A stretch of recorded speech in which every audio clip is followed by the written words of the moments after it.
चर्चा करते हैं उस पर। तो इसमें है स्वच्छता सर्वेक्षण 2022 का पुरस्कार 1 अक्टूबर 2022 पूर्वोत्तर राज्य अरुणाचल प्रदेश का पहला ग्रीनफील्ड मेट्रो ने दुनिया के छत्रपति शिवाजी महाराज वास्तु संग्रहालय, तेलंगाना का डोमोकोंडा किला और मुंबई का सर्वेक्षण रिपोर्ट। देखिए ये बहुत ही इंपॉर्टेंट खबर है। नेजल कोविड-19 वैक्सीन, ठीक है। वैक्सीन अभी तक में बांध में संकलन, उपयोग और भंडारण नीति, ठीक है। देखिए कार्य क्या है, पता है आपको कि यह भारत का थिंक टैंक है। कैसे उत्तर प्रदेश में भारत के पहले हाइपर डेटा स्केल सेंटर का मैग्रो अलायंस का सदस्य COP27 का जो 27वां सम्मेलन हुआ था, इसका द्वारा जीवाश्म ईंधन लागत में 4। दोस्तों नमस्कार, मैं चंद्रशेखर आजाद और अब हम शुरू करते हैं जो हमारा करंट चल रहा था उसके आगे की बात करते हैं, ठीक है। तो ये पहले मैंने बताया कि डेली करंट अफेयर नहीं है, पूरे एक साल का जो करंट्स घटनाएं हुई रहती हैं और उन घटनाओं में एग्जाम में कैसे क्वेश्चन पूछे जाते हैं उस पर बेस्ड है। और पूरे एक साल का जनवरी 2022 से लेके जनवरी 2023 तक की इसमें सारी घटनाएं दर्ज हैं और हम चर्चा करते हैं उस पर। तो इसमें है स्वच्छता सर्वेक्षण 2022 का पुरस्कार 1 अक्टूबर 2022 को दिया गया, ठीक है। इसमें 2 प्रकार के शहर शामिल हैं। पहला शहर वो है जो 10 लाख की जनसंख्या वाला और दूसरा 1 लाख की जनसंख्या वाला, ठीक है। तो जो पहला 10 लाख की जनसंख्या वाला शहर है उसमें इंदौर मध्य प्रदेश का एक शहर है, बहुत ही साफ है और उसको स्वच्छता में सबसे ऊपर स्थान दिया गया है। दूसरा स्थान सूरत का है, ठीक है। और तीसरा स्थान नवी मुंबई। पहला स्थान इंदौर, दूसरा सूरत, तीसरा नवी मुंबई। और जो 1 लाख से कम जनसंख्या वाले जिले हैं उसमें पंचगनी महाराष्ट्र का है, पाटन छत्तीसगढ़ का और कराड़ महाराष्ट्र का। ये 3 स्थान है जिनको शामिल किया गया है, ठीक है। पंचगनी महाराष्ट्र, पाटन छत्तीसगढ़, कराड़ महाराष्ट्र, ये 3 जगह हैं जो इम्पोर्टेंट हैं, एग्जाम में पूछी जा सकती हैं। अगली खबर जो है पूर्वोत्तर राज्य अरुणाचल प्रदेश का पहला ग्रीनफील्ड हवाई अड्डा, ठीक है। पूर्वोत्तर जो राज्य है, पूर्वोत्तर में हमारे 7 सिस्टर्स नाम से 7 राज्य हैं, ठीक है। पूर्वोत्तर में, पूर्वोत्तर मतलब जो नॉर्थ ईस्ट हमारा एरिया है वहां पे, और वहां पे पहला ग्रीनफील्ड हवाई अड्डा बना है जिसका नाम है डोनी पोलो हवाई अड्डा। यह अरुणाचल प्रदेश के राजधानी ईटानगर के पास स्थित है। ध्यान दीजिएगा, इसमें ज्यादा कुछ इंपॉर्टेंट नहीं है। हवाई अड्डे का नाम है डोनी पोलो हवाई अड्डा, ठीक है। और इसका उद्घाटन प्रधानमंत्री नरेंद्र मोदी ने किया है, बस इतना याद रखिए।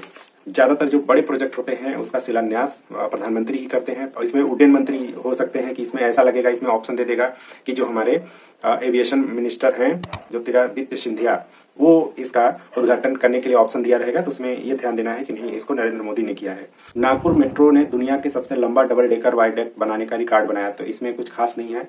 मुंबई के छत्रपति शिवाजी महाराज वास्तु संग्रहालय को यूनेस्को एशिया प्रशांत पुरस्कार मिला है।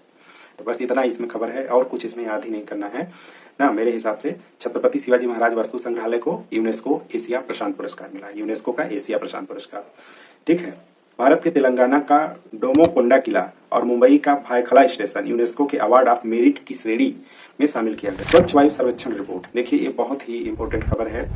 और क्योंकि हमारा देख रहे हैं दिल्ली में बहुत भयंकर वायु प्रदूषण होता है, तो उस हिसाब से ये बहुत ही इंपॉर्टेंट न्यूज रहती है। खासकर अक्टूबर नवंबर के मंथ में, दिसंबर के मंथ में जब ठंड आ रही होती है तो दिल्ली से रिलेटेड दिल्ली के आसपास के बहुत सारे जगहें बहुत ज्यादा प्रदूषित हो जाती हैं, ठीक है। वायु की गुणवत्ता बहुत कम हो जाती है। तो स्वच्छ वायु सर्वेक्षण रिपोर्ट जारी हुआ है 2022 का, और इसमें सबसे ज्यादा जो स्वच्छ हवा का खिताब मिला है वह लखनऊ को मिला है, ठीक है।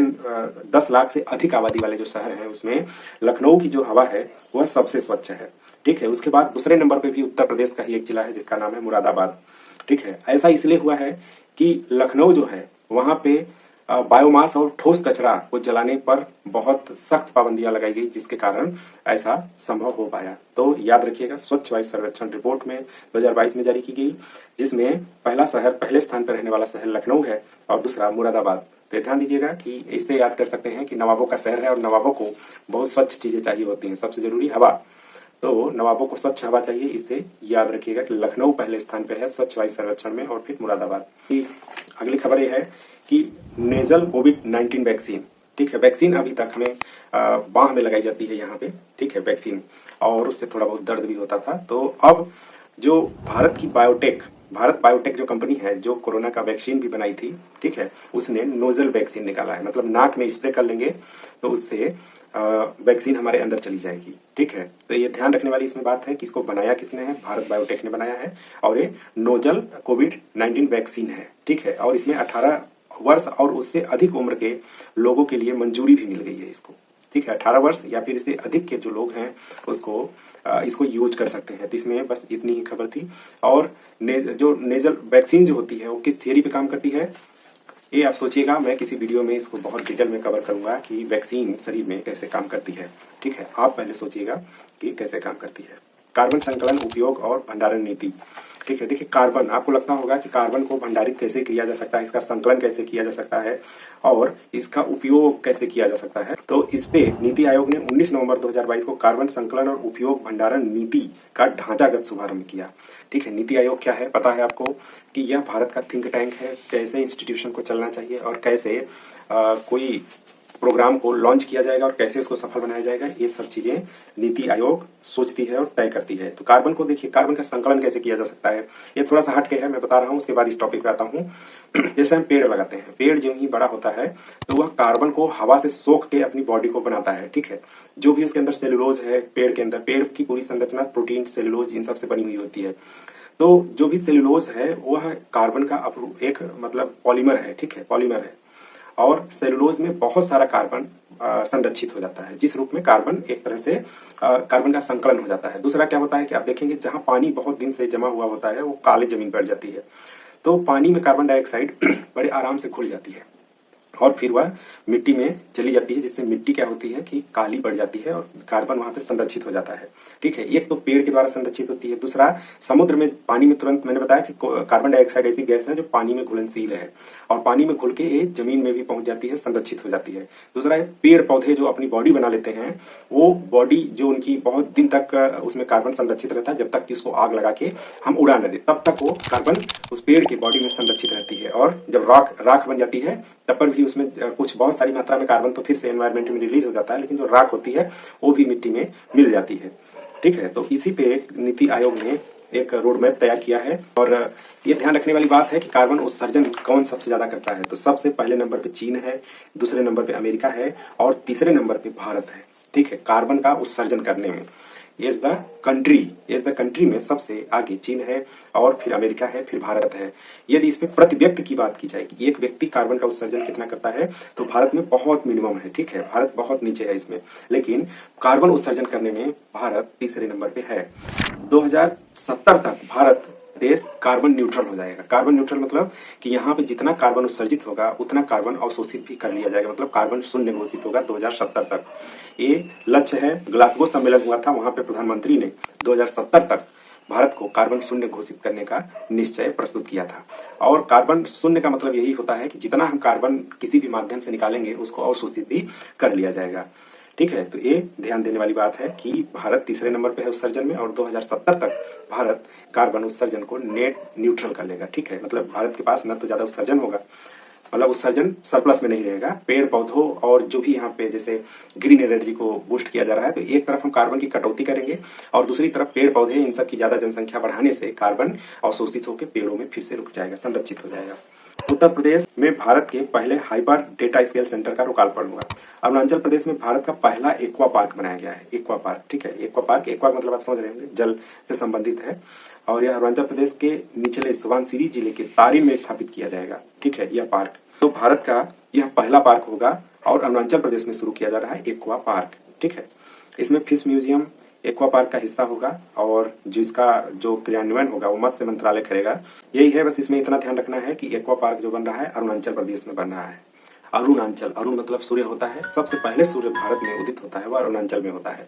तो आपको वैसे याद रखना है, अरुणाचल में सबसे पहले सूर्य उगता है और अरुणाचल के लोग ही सबसे पहले पानी में नहाने जाएंगे। इस टाइप से आप याद रख सकते हैं। ट्रिक जो होती है ना, कुछ भी ऐसी चीज जो दिमाग में याद करने के लिए जरूरी होती है उसी को ट्रिक बोला जाता है।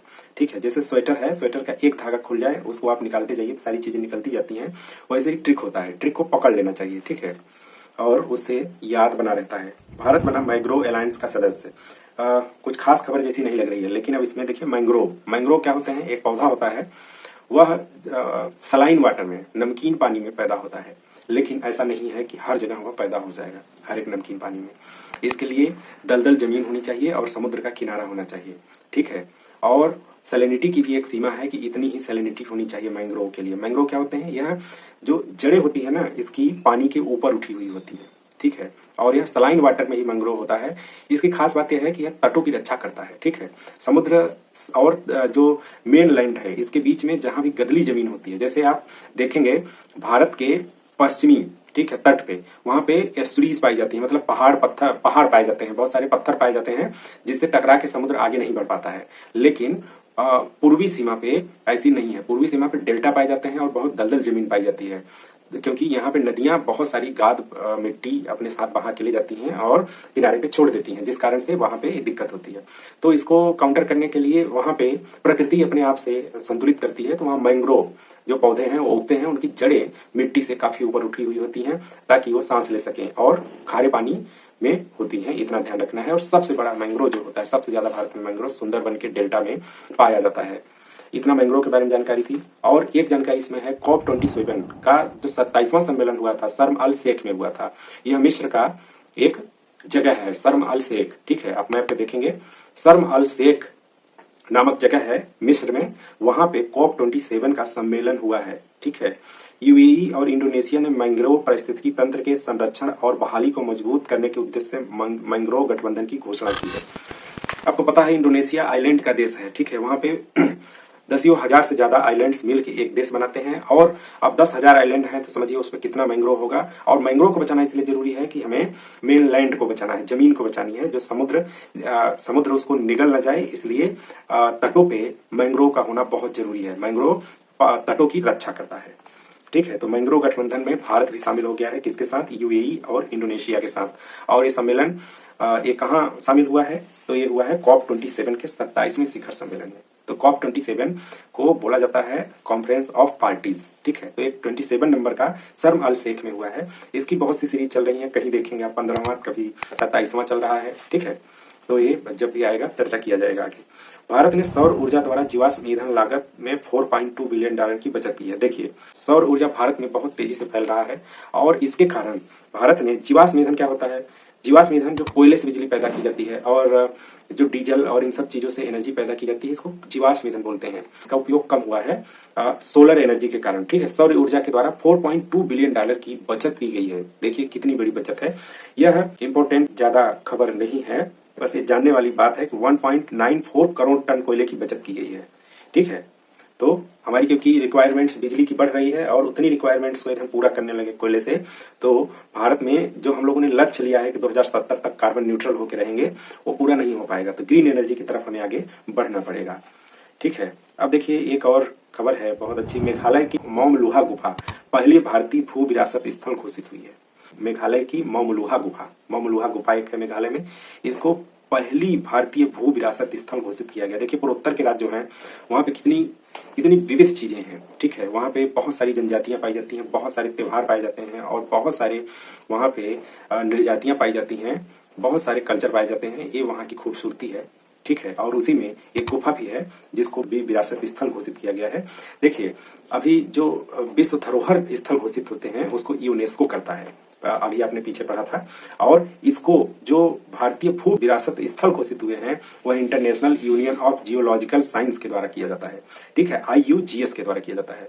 और जो विश्व विरासत स्थल घोषित होते थे वह यूनेस्को के द्वारा होते थे।